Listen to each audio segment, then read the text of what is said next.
یہ ان کو کہتے ہیں کہ خوبصورت بال جو تھے ان میں کنگھی کی ہوئی تھی۔ اجلے کپڑے جسم مصفہ چانڈ سواری ہوئی، معصومی نے روپ چڑھایا تے ملے مثال نہ کوئی، بکریاں نو پج پج نپے کناں تے ہتھ پھیرے، رحمت رب دی لتھی ہوئی آجڑیاں دے ڈیرے۔ جو لوگ بکریاں چراتے ہیں ان کو آجڑی کہتے ہیں، جو بکریاں چرانے والے ہوتے ہیں۔ بز بچیاں نو جپھے مارے سینے نال لگائے، بز کہتے ہیں بھیڑ کو، بکری کو۔ بز بچیاں نو جپھے مارے سینے نال لگائے، یہ حضور صلی اللہ علیہ وسلم کی کیفیت بیان کر رہے ہیں۔ ارد بگردوں پتھر چن چن منہاں دے وچ پائے، یعنی رسول اللہ صلی اللہ علیہ وسلم ادھر سے پتے چنتے تھے اور ان جو ہے وہ بھیڑ جو بکریاں ہیں ان کے منہ میں ڈالتے تھے بچیوں کے۔ بکریاں دے من کے لاندا بچیاں دے گل پاندا، جو بڑی بکریاں تھیں ان کے گلے سے حضور صلی اللہ علیہ وسلم ہار جو تھے وہ اتارتے تھے۔ بکریاں دے من کے لاندا بچیاں دے گل پاندا، ہارس کول کھلوتا ویکھے صدقے ہو جاندا۔ مائی حلیمہ انہیں چر وچ کالی کالی آئی، خیمے وچ کا توڑی رہندی ویکھن دی صدرائی۔ جب حضور صلی اللہ علیہ وسلم کو دیکھا نا کہ باہر چلے گئے ہیں وہاں جہاں پہ وہ اجڑ تھا، تو وہ بہت تیزی سے وہاں پہ جا کے پہنچی، وہاں پہ گھبرائی ہوئی۔ کپڑے چاڑے سر منہ چمیا گودی وچ بٹھایا، پلے وچوں ستو چاڑے سجرا دودھ چوایا۔ سونے کھا کے چھڈیا جیڑیا بچیاں اگے رکھے، آپوں بھی کچھ عہدے وچوں سمجھ تبرک چکھے۔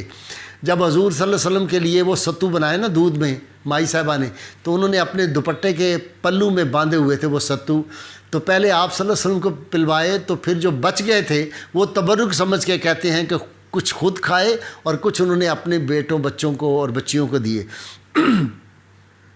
وہ دے وچوں ہارس نومی لبا ایک نوالا، ونڈ اودا پس خوردہ کھاندا ٹبر پاگاں والا۔ ہارس آکھے شہزادے نو اپنے دوش بٹھاواں، اجڑ نال کھڑاں وچ جنگل اج کچھ سیر کراواں۔ حضرت حارث رضی اللہ تعالیٰ عنہ سیدہ حلیمہ کو کہتے ہیں کہ آج میں ان کو جنگل نخلستان میں نہ لے جاؤں، ساتھ جا کے آج سیر کراؤں اور اپنے کندھے پہ بٹھا کے لے کے جاؤں۔ عبداللہ نو چاچا اودا مونڈیاں اوپر چائے، متاں اکلا جنگل دے وچ شہزادہ گھبرائے۔ مطلب یہ تھا کہ سیدنا عبداللہ جو تھے وہ حضور صلی اللہ علیہ وسلم کے رضائی بھائی جو حلیمہ سعدیہ کے بیٹے تھے، ان کا جو چچا تھا اس نے ان کو کندھے پہ اٹھا لیا، اس لیے کہ آپ صلی اللہ علیہ وسلم اکیلے ہوں گے تو ایک بچہ بھی ساتھ ہو، کیونکہ ہم عمر ساتھ ہوگا تو ذرا ان کے لیے بہتر رہے گا۔ اب جو ہیں حضرت حارث کیا کہہ رہے ہیں حلیمہ سعدیہ رضی اللہ تعالیٰ عنہ کا، کہتے ہوسن نو تے اسی بھی ہوسا نال کھڈاوے سارے، پاویں کی کچھ ہووے ہوندے ہانیاں ہان پیارے۔ کہے حلیمہ پاویں سارا جائے زمانہ، کہے حلیمہ پاویں سارا جائے بدل زمانہ، جنگل دے ول شہزادے نو ہون نہ دیاں روانہ۔ اوتھے ادھر ہیں جنہاں دیاں تھاواں تے پریاں دے ڈیرے، سن کے نام جنگل دا پیندا ہے ہول کلیجے میرے۔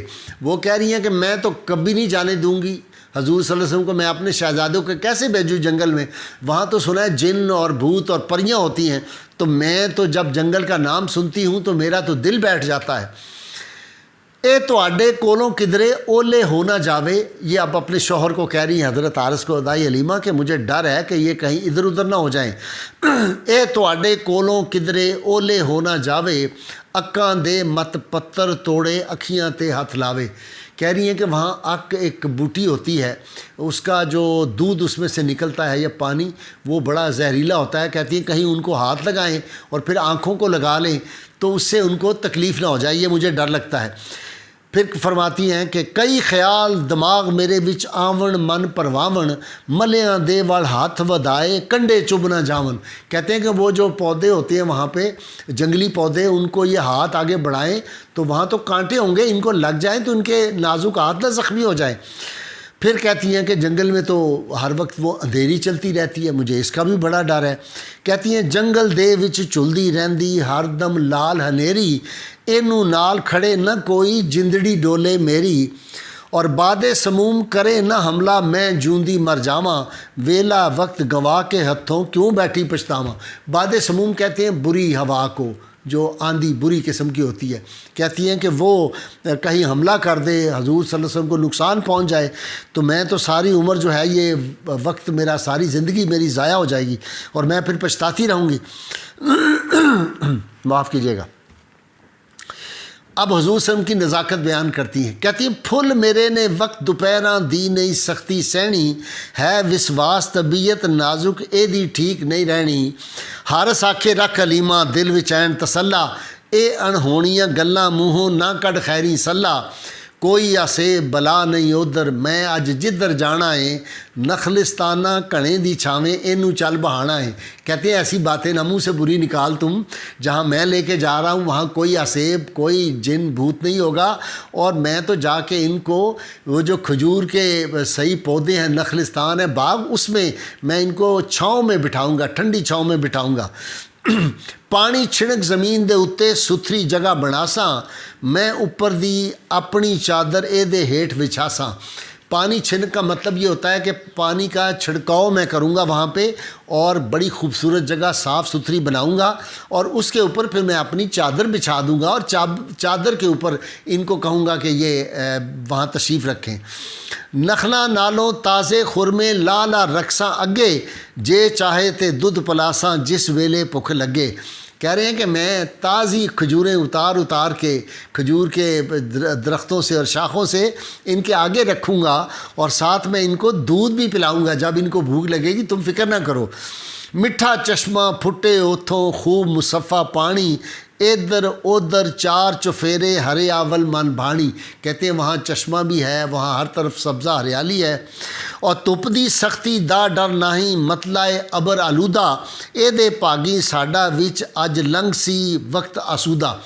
کیونکہ رحمت کونین صلی اللہ علیہ وسلم جہاں جاتے تھے نا تو شروع سے ہی بادل آپ کے اوپر سایہ کرتا تھا، تو وہ کہہ رہے ہیں حضرت حارث کہ وہاں پہ جو ہے کوئی گھبرانے والی بات نہیں، کوئی دھوپ کی سختی کا وہاں پہ ہمیں ڈر نہیں، کیونکہ ابر آلودہ ہوتا ہے موسم، جہاں یہ جاتے ہیں وہاں پہ بادل کا ٹکڑا سایہ کرتا ہے۔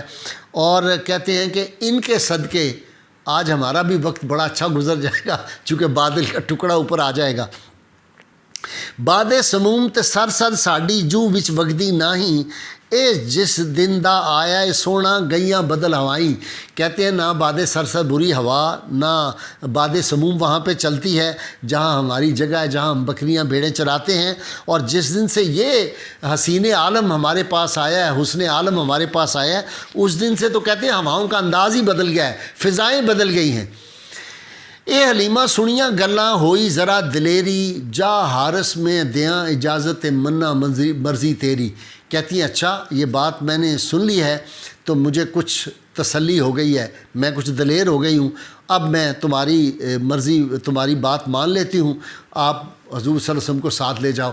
آج میں یہ پہلی قسط، دوسری قسط تھی آج میری جو میں نے بیان کی ہے آپ کے سامنے، انشاءاللہ تعالیٰ آپ نے یہ سننی ہے۔ میں تیسری قسط جو ہے وہ ہماری وہ آپ ضرور آگے بھی سنیے گا انشاءاللہ۔ اس میں وہ واقعہ آئے گا آگے کہ جب حضور صلی اللہ علیہ وسلم چلے، حضرت حارث نے ان کو کندھے پہ کیسے بٹھایا، ان کو کیسے لے کے گئے، وہاں کیا صورت تھی، اور پھر جب تھوڑی دیر بعد آپ صلی اللہ علیہ وسلم کو لے کے چلے گئے تو سیدہ حلیمہ ہجر میں جو تھی وہ کتنی پریشان ہوئی، ان کی کیسی حالت ہو گئی، میں آپ کو بیان نہیں کر سکتا۔ پھر اگلی قسطوں میں بتاؤں گا کہ جب واپس آپ صلی اللہ علیہ وسلم آئے تو پھر حلیمہ سعدیہ کیسے قربان حضور صلی اللہ علیہ وسلم پہ ہو رہی تھی۔ آپ ہماری اس کو لائک کیجئے اور سبسکرائب ضرور کیا کیجئے۔